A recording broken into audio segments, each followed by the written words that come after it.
Have you ever seen something so beautifully displayed and you bought it before your brain could even vote? Well, that happened to a lot of us, even to grown men, because of one ceramic chicken. Let me tell you this funny but a good story. Years ago, I was styling a window display of a home decor store. It was a big one, and the kind of window that could stop traffic and sometimes cause minor accidents when people stared too hard. Oh, and I was creating a spring-themed display. Fresh colors, soft florals, elegant pieces, very light and very graceful, very Pinterest. Then one staff came in and handed me a life-size ceramic chicken. Not cute, not tiny, life-size. A chicken with an attitude. And I said, what am I supposed to do with this? Start a farm?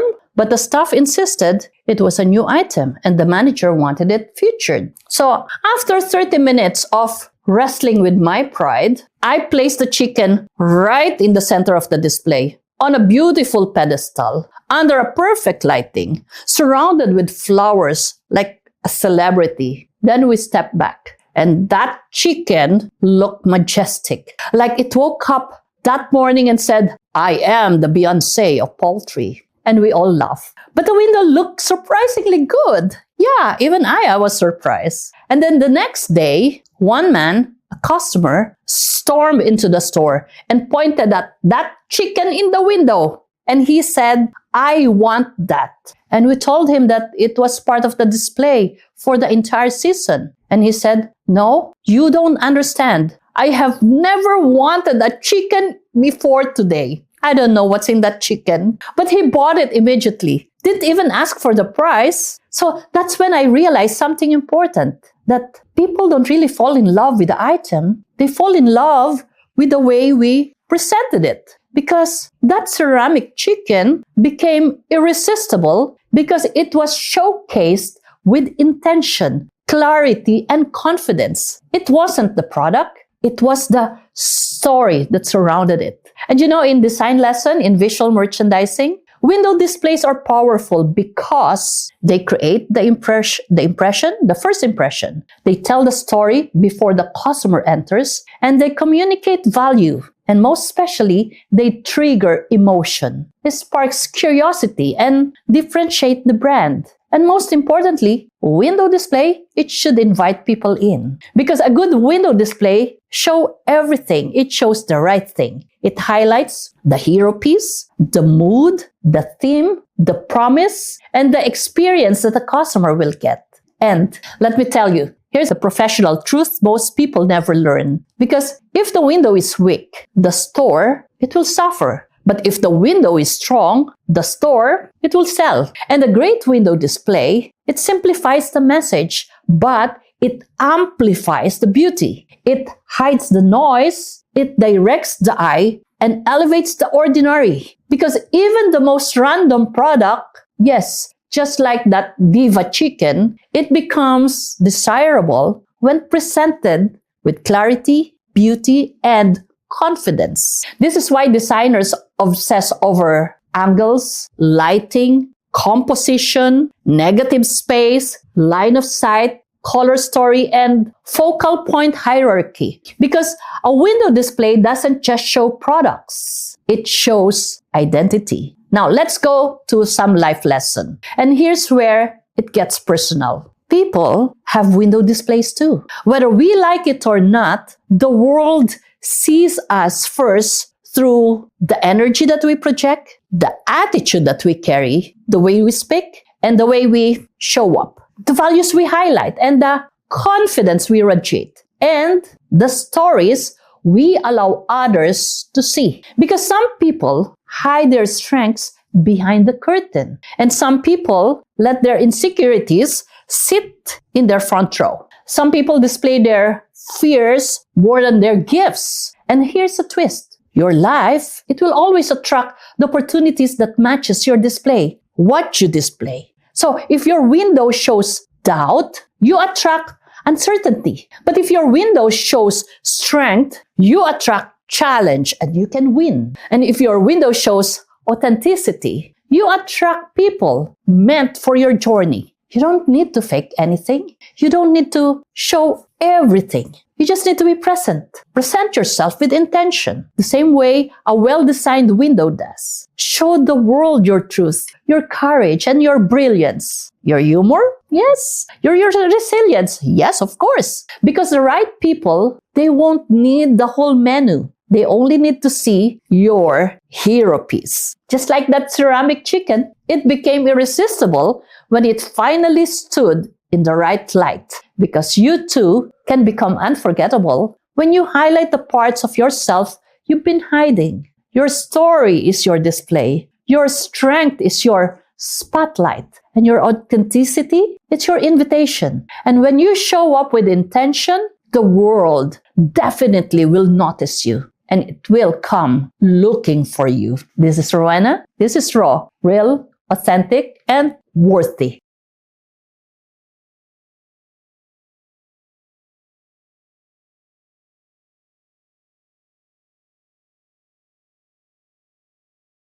Let me ask you, have you ever walked into a beautiful room that looked so good but felt wrong? Like the photo, perfect kind of thing, but there was no heartbeat?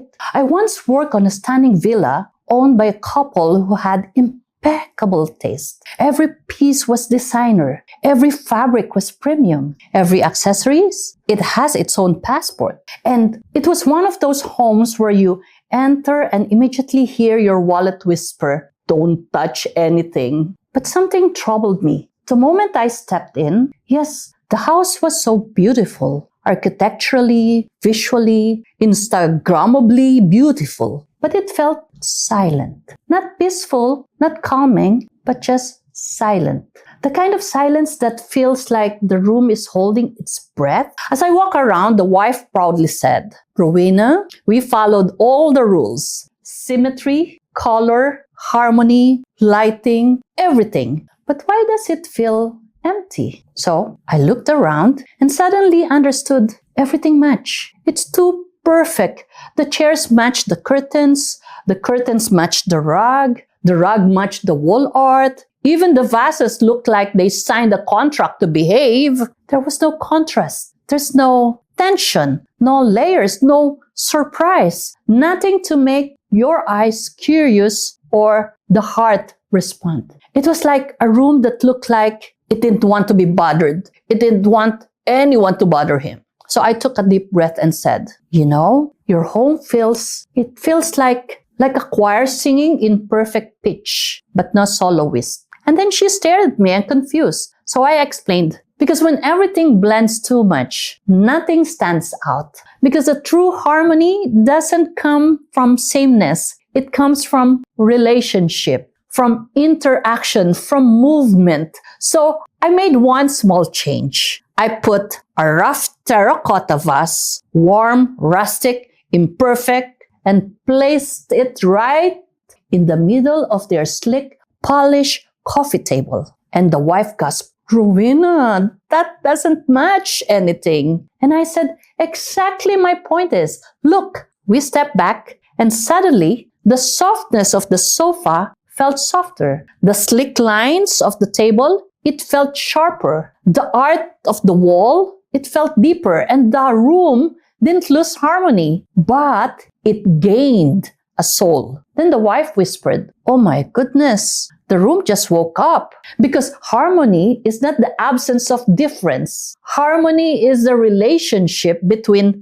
differences. At the end of that project, the husband said, "Rowena, I didn't realize our house was beautiful but not alive." And I just smiled because I knew that harmony isn't about everything looking alike. It's about everything belonging. It's about rhyming together, harmonizing together. And in design lesson, harmony is the most important and powerful principles in interior design and visual merchandising, and one of the most misunderstood. Because people think that harmony means make everything match. No. Harmony means that everything should relate with each other. Harmony is created through color connection, material repetition, scale and proportion, rhythm and flow, consistent undertones, contrasting accents, varied textures, visual movements. It's a conversation between rough and smooth, warm and cool, old and new, shiny and matte, bold and subtle. Because without harmony, the room feels chaotic, so silent. Without contrast, the room feels robotic. And harmony is the magical moment when your eyes move around a space and everything feels connected. Not identical, not competing, but supporting each other. And designers don't chase beauty. Designers, they chase belonging. Because a room with harmony, it feels whole. It feels complete. It feels alive. And in life, oh yes, life is also the same, I think. Because we sometimes think harmony means keeping the peace, avoiding conflict, pleasing everyone. We think harmony means staying small, staying agreeable all the time, staying safe. But real harmony isn't about blending in. It's about belonging to yourself first and then to other people where you fit in. You don't need to match what other people expect. You don't need to shrink to fit in into someone else's aesthetic. And you don't need to erase your edges just to maintain peace. Harmony happens when your strengths support your weaknesses. Your past informs your future. Your scars deepen your beauty. And your softness balances your strength. And your truth, it aligns with your choices. Harmony is when your inner world and outer world, they stop arguing with each other and finally decide to work together. And here's a twist. A harmonious life is not quiet, but it's clear. It's not perfect, but it's honest. It's not pretty, but it's true. And truth always belongs. Just like that terracotta vase that I brought life to a perfectly matched room. Sometimes the missing piece in your life is the part that you've been trying to hide. The part that you think doesn't match. The part that you feel it's too raw, too bold, or too imperfect. Because harmony is not about sameness. Harmony is about connection. And when you allow your differences to belong, your whole life will finally breathe. This is Rowena. This is raw, real, authentic, and worthy.